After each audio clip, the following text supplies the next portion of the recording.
Welcome to A Date with Darkness podcast, where I will be discussing the impact of hurtful and abusive relationships and how to overcome them so that you can move through your pain and get to the kind of healthy relationships you want, need, and deserve. I'm Dr. Natalie Jones. I'm a licensed psychotherapist based in California. While I hope that you find this podcast educational and informational, please note it should not be substituted for treatment with a licensed mental health professional.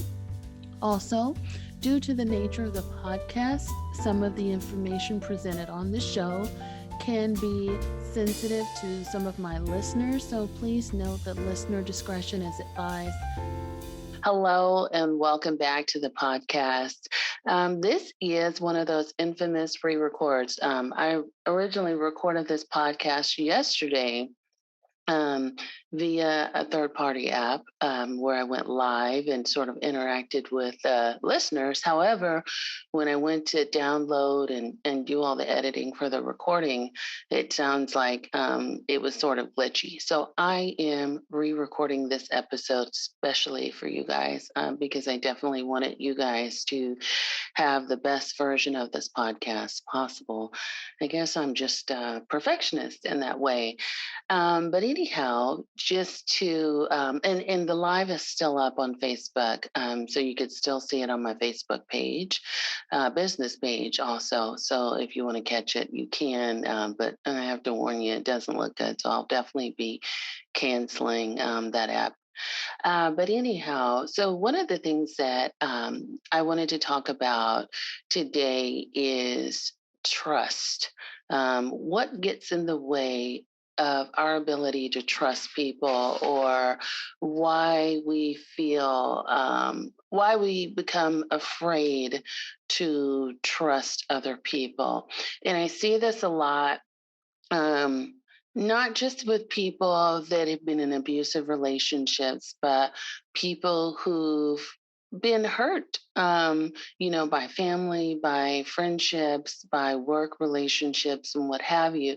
People that have just been hurt and they've learned very quickly that, someone lied to me, or I can't trust what they say, or they've hurt me somehow. And so, as a result of that, over time, they begin to develop trust issues where they just can't trust anyone. And in my experience, when you have issues with trusting other people, a lot of times that means that you also can't trust yourself, because what it's saying to me is that you don't trust that you are capable of making good decisions and judgment when picking people in your life. You don't trust that, even if you are in a relationship with somebody, that they have the best intentions. And, as I was saying yesterday, when it comes to intimate partner relationships or friendships, in my opinion, I was saying that I feel like it's more of an all or nothing. You may disagree, but I feel like when you are when you're married to somebody, when you are in a relationship with somebody, if you say that you trust this person intimately, then you trust that person 100%, or you don't trust them at all. What I will often hear people say is, I trust this person, I trust them for this, but I don't trust them for that. So they're admitting that they don't feel safe and secure in the relationship. And in my opinion, that does not make a healthy partnership. So if there's any sort of insecurities or distrustful issues in a partnership, then you don't trust that person, period, point blank. And that's kind of how my all or nothing hypothesis works for that particular instance. Now, when it comes to acquaintances, work relationships, and things like that, those are a little bit different, because with acquaintances or Acquaintances usually have different levels of access to you. And so, with people who have different levels of access to you, I find it very rare that people are going to say, I trust this acquaintance 100%, because that's not how it works. Otherwise, it wouldn't be an acquaintance. Usually, acquaintance is someone that you're getting to know, someone that you have a specific type of relationship with. So, for example, it could be a work relationship, it could be somebody that you just kind of talk sports with, when you get to work, or someone that a church person that you talk to at church, or that you're in Bible study with.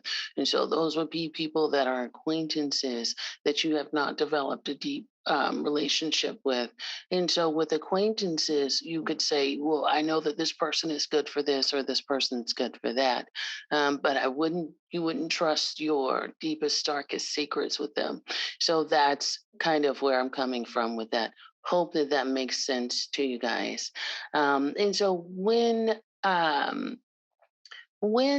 want to kind of take a deeper dive and talk a little bit about why you are afraid to trust other people. And I even did an Instagram post on this, and one of the things that I want to first mention, in terms of why we're afraid to trust other people, is that, painful trust issues from the past remain unresolved and unhealed. So, what does that mean? That means that in our past, somewhere, we've had some sort of deep relationship trauma, deep relationship hurt, pain, or wound, whatever you'd like to call it, that hurt you to your core, and it's not healed properly, meaning that, you may say, what I hear a lot of people say is that I forgive you, but I don't forget. And that's they kind of sweep it under the rug. After that, forgiveness and moving on, healing takes work. That means that you have to actually physically do the work. Whether or not it's what that person is a different story, but you have to do your own internal work in order to heal from something. You have to process it. You have to maybe even grieve. You have to allow your feelings of hurt, anger, sadness, betrayal, feelings of betrayal rise to the surface, and you have to acknowledge that inner pain with yourself before you can move on. Because what we tend to do as people is we don't like bad feelings. We don't like the way we feel when we feel bad. We don't like the way we feel um, when there's a negative emotion involved. And so we'll try to glaze over that, omit that, maybe even drink or smoke a little pot to numb that out, because we don't like those feelings. And let me tell you something, even in 2021, regardless of what you do to try to skip over, shortcut, shortchange, and it doesn't necessarily even have to be intentional. Regardless of what you do, the body keeps the score. Your body's going to always remember that. So there's always going to be some sort of visceral reaction, even in the back of your mind. There may even be a physical, visceral reaction to some sort of inner pain or wound. It may come to fruition in your dreams. And so those things are always going to be a part of you. And it is possible to still do the work and still have some memories. But here's the difference between doing the work and having memories versus not doing the work. When you do the work and you have memories, like vague recollection or recalls of something that, or someone that hurt you, um, if you've done the work, it's going to just be that. It's just going to be a glimpse.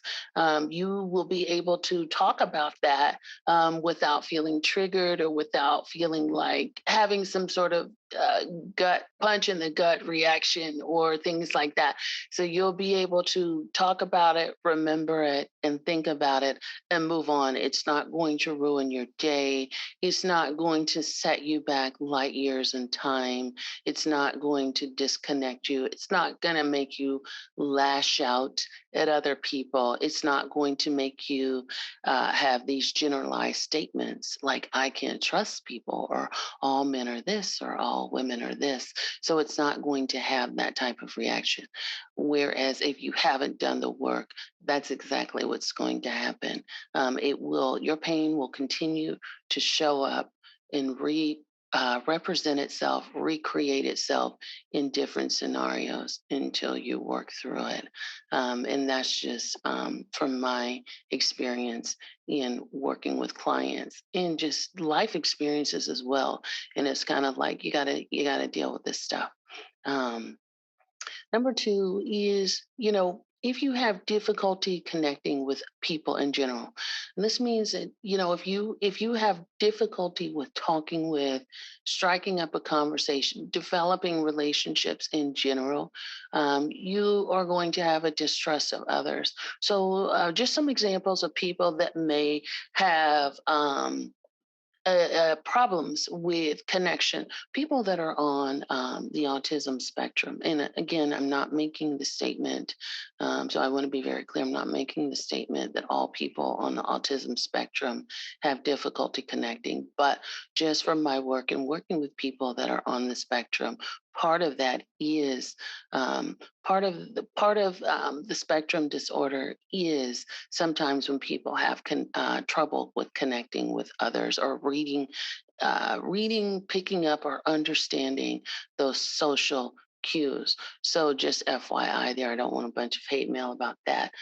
People who have intellectual disabilities, people who may be in the throes of addiction or maybe just coming out of their addiction after being addicted to a substance for a long period of time, people who spend long amounts of time in isolation, people who struggle with severe or significant mental illness. These are some examples of folks that may struggle with connections.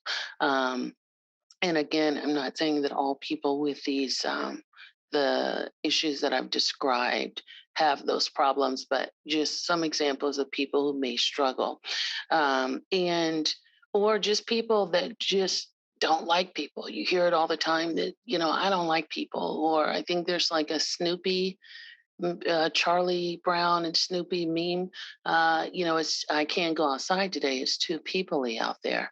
So people that just don't want to connect. Even millennials, to a certain degree, may have trouble with connecting with other people. But lots of folks are into technology nowadays.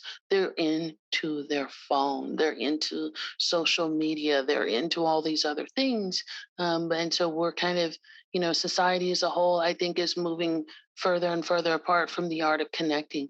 Even folks who have gone through COVID-19, which we all have, and we all have spent quite a bit of time in isolation. And so when, people go back out into the world, it's almost like, it could be a freak out, or it could just be like this problem with just like talking, or even just feeling like there's some sort of sensory overload, like just having the problem with talking to somebody. And so if you have difficulty with connection, talking to somebody, in the other thing too that I've also experienced people have difficulty in connection is people that don't have experience in dating. And so if you don't have enough experience in dating, or, dating causes you anxiety, a lot of folks who have that don't know how to just have a connection with the opposite or same sex or whomever you date. They just don't have, they feel like they don't have the skills to be able to do that. So it causes them all of this anxiety. And so they don't trust themselves. They don't trust the situation. And they feel like it's just a cluster. So they create this practical sense in their mind, practical sense of avoidance, like I'm going to avoid, or I'm going to put it off, or I'm going to do it in this roundabout way via my phone. And so again, not trusting the process of just getting out there and having a conversation or talking with people. And I think that also leads to difficulty with trusting. Um, let's see. The third one, and I'm reading from my list here just to make sure I'm hitting every bullet point, is that there were dishonest methods of communication from parents and or family members from early childhood experiences. So when talking about early childhood, it's important to note that, parents and family members are role models for how we should act in relationships when we get out into the world outside of that intimate family setting. And so, if your first messages from parents or family members, caregivers, are that, they're dishonest or their method of communication is one such that, it's built off of distrust or dishonesty, then that starts to form a pattern. Your brain starts to register that as like people can't be trusted. And so you have to be intentional about unlearning that pattern, because if that's your earliest message in those message, that message has been hardwired into your brain over years. Let's say for a lot of people, it could be for 18 years or however long it is that you live with your parents. Those messages are cemented, laid down, and reinforced. So that could be an area of where there's trouble with unlearning those, that people are just honest. And I think I did a podcast. It was way back when, and Dr. Joy Harden Bradford, I did it with her and Dr. Donna Oriolo. And Dr. Bradford read the intro.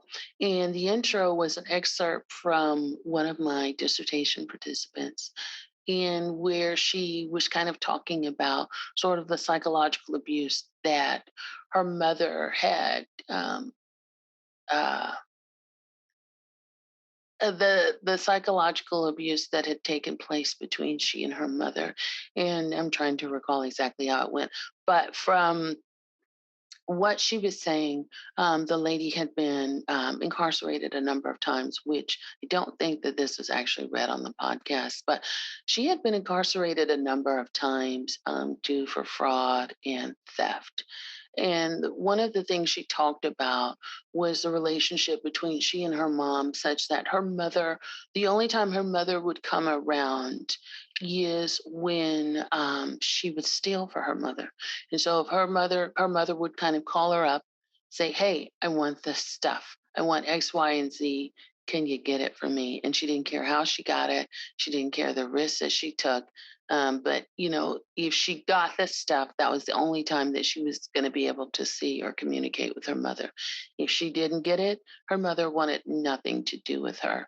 So I think, just sort of the takeaway message there is that, people only want to communicate with you when they want something from you or when they need something from you. Otherwise, you can't trust that that person genuinely likes you, that person genuinely cares for you, or that person is going to genuinely have your back when you need them to have your back. And so that's one example of one of the takeaway messages of communication. And another participant I had of mine that was very distrustful of people was one that, and I'll start to read excerpts of this as time goes on in the podcast. But had, um, she had lived with her mother. Her mother had raised her as a single parent. And anytime her mother didn't like something, uh, or she felt like her daughter was being disrespectful, her mother would gather her things and throw them in the trash can. So she would, basically just in one swoop, uh, take her belongings and throw them in the trash can and tell her daughter to get out. Um, and so it was something in which, again, you can't trust that, again, that person's going to be safe for you, or that person won't turn on you on a dime, or that person won't just, pull the rug out from under you. And so you hear this a lot when I hear this a lot when people say, "I'm not going to depend on nobody. I'm not going to, I'm going to always make sure that I'm very independent, or that I can stand on my own 2 feet. I don't need a man. I don't need friends. I don't need, this and that and the other." And so Part of that message is that they've learned very on that they can only rely on themselves and they can't trust people to be safe. They can't trust people to be secure, and they can't trust themselves. They can't trust any sort of attachment that they make. Um, and again, this goes back to the fourth bullet, which is having difficulty with trusting your own judgment. A lot of times when we've been hurt in a relationship, especially an intimate partner relationship, whether it's abusive or whatever, we learn as a product, especially if there's gaslighting involved, we learn as a byproduct of that. What was it that I did? I didn't make a good judgment call. So we learn to internalize the blame and say, hey, I made some wrong decisions here. There's something clearly wrong with me. There's some sort of self improvement that I need like yesterday, because I can't be trusted. And even if they get out of that relationship, or the relationship ends, you still have people that are like, I can't trust myself to make good decisions in dating because I'm like a magnet for toxic people. I something happens with me and the red flags. It's something about all these people are attracted to me. And then pretty soon it becomes these overgeneralizations. All men are this, all women are that. All men are dogs, all women are gold diggers, or, those would be some examples of, sort of the overgeneralizations or stereotypes or prejudices that we start to formulate in our mind as a result of being hurt. Again, that hurt that we haven't done the work to work through. Um, and so when we've been hurt like that, when we have difficulty trusting our own judgment, I would say that, you know, I would say that about 95% of the people that I work with usually have inaccurate perception in the beginning.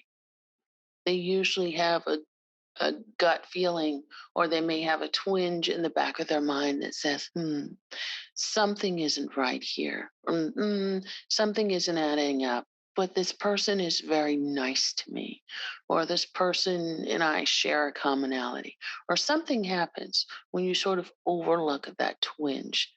That twinge, the reason that you're sort of overlooking is what we should be paying attention to.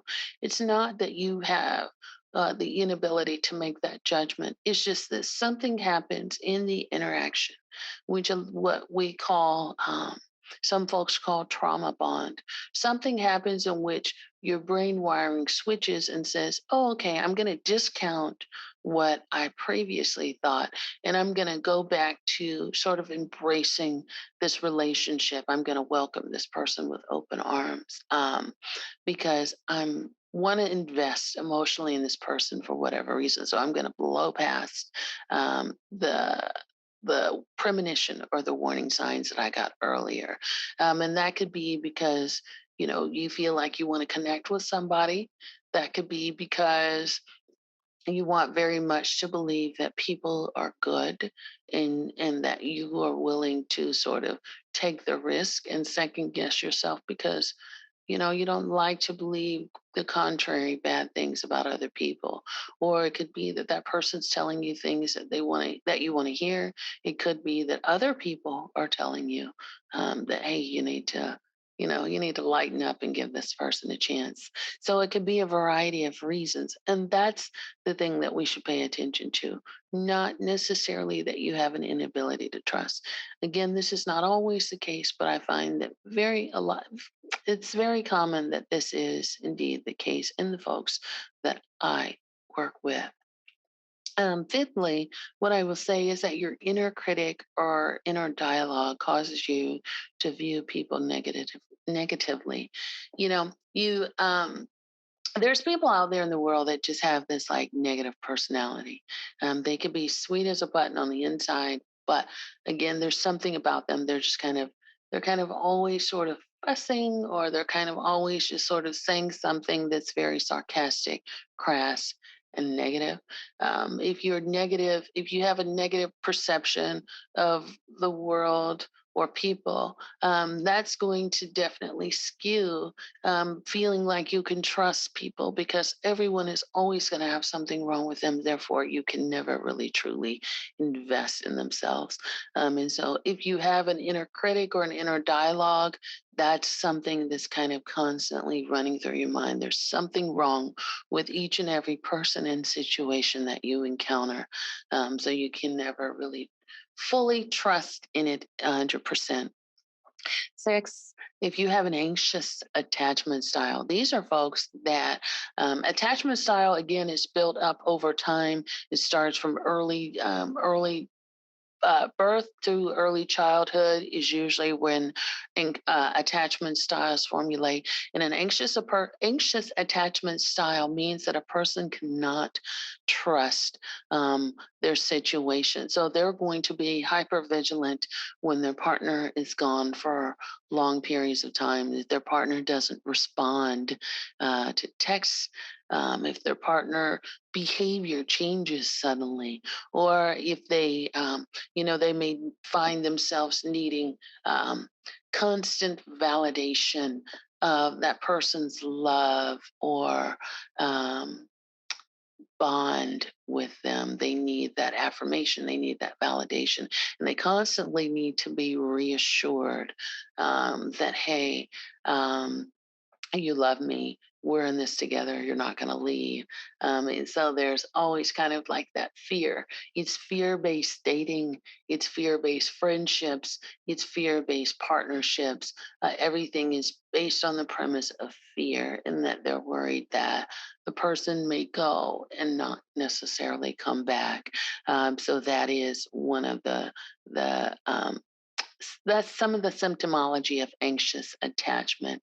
And so that's something to be mindful of. And that it's not that it's just that trust for them is very hard. And while they may say that they trust, they can't feel safe, insecure in their partnership or their environment 100% without that constant reassurance. Um, Seven, committing to a relationship with multiple betrayals and then hoping for a person to change. So if there's something such as like an affair, um, someone does something with money, makes a huge financial decision that's very costly, or, some sort of betrayal in the relationship. And not just one betrayal, but multiple betrayals. It's like, okay, it's happened once. I forgive you. We're going to move past it. We're going to chalk it up to this person made a mistake, or they were drinking, or they had a lapse of judgment for whatever reason. So I'm going to forgive this person, and I'm going to stick it out. I'm going to work it through in this relationship because I love this person and I love what we have.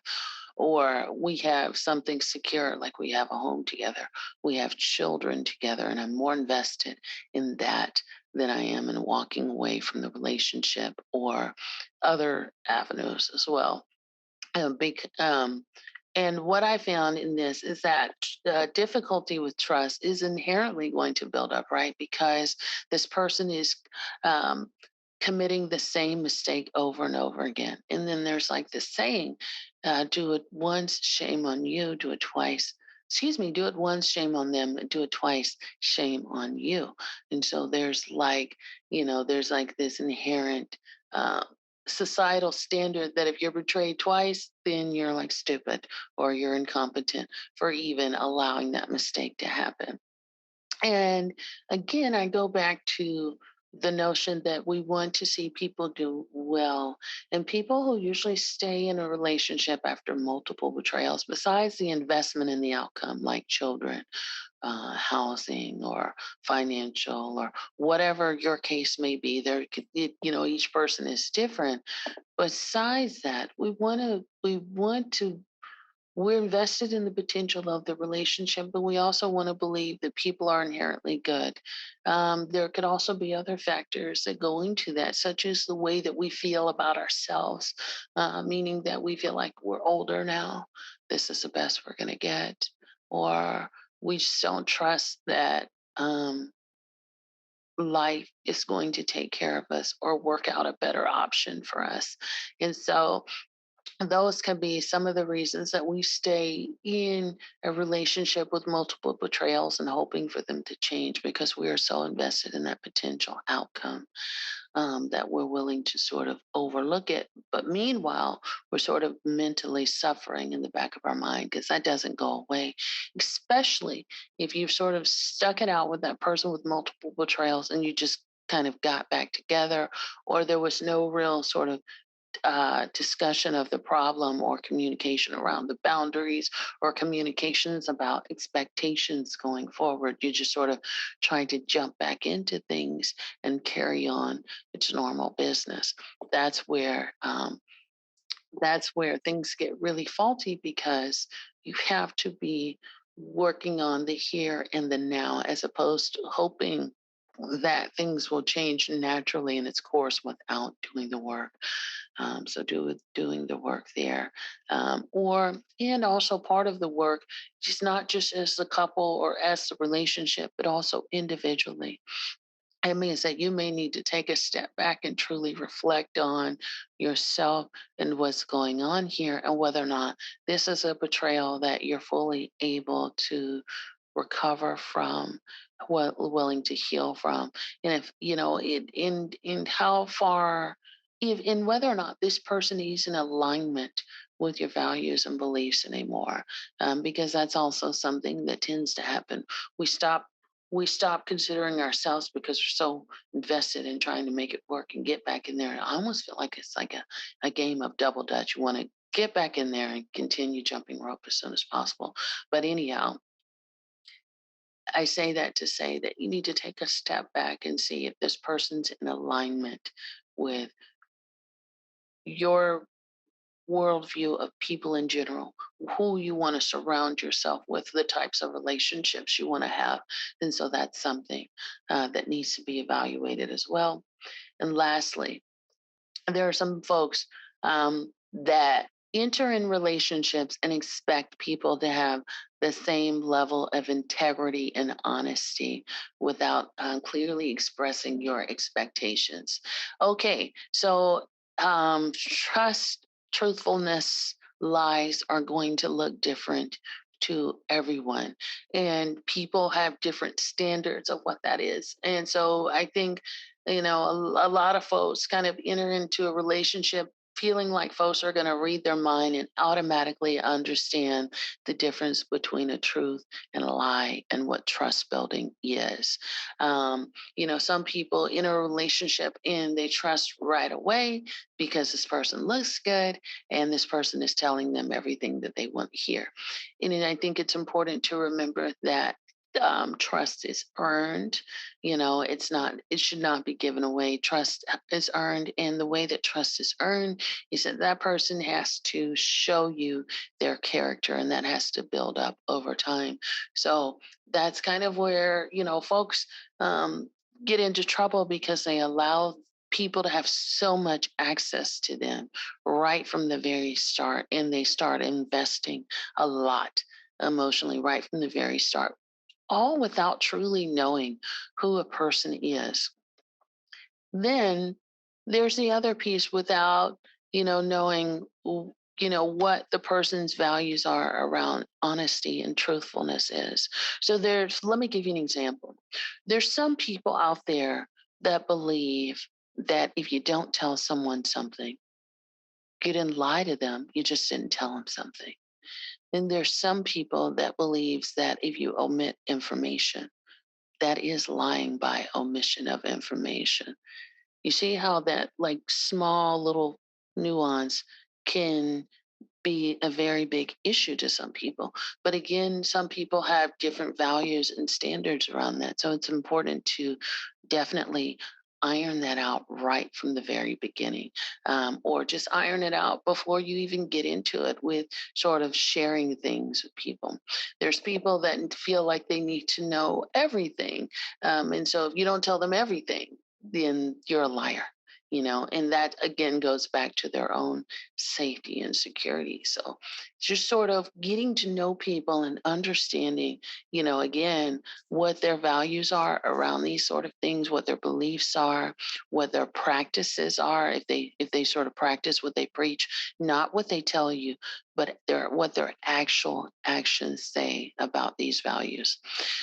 So, okay, that sums it up for me. I hope I did a good job again redoing this podcast. So sorry about that. Let me know what you think about this podcast, a date with darkness at gmail.com. And of course, the Facebook group, A Date with Darkness. If you want to come on over and join, you're more than welcome to do so. And I appreciate you all being here with me today. Also, one of the things that I forgot to mention is that if you are a listener of the podcast on Apple or iTunes, you have to follow me in order to get notified of new podcasts. That is something, from my understanding, which Apple is doing that right now. It's not enough to just subscribe.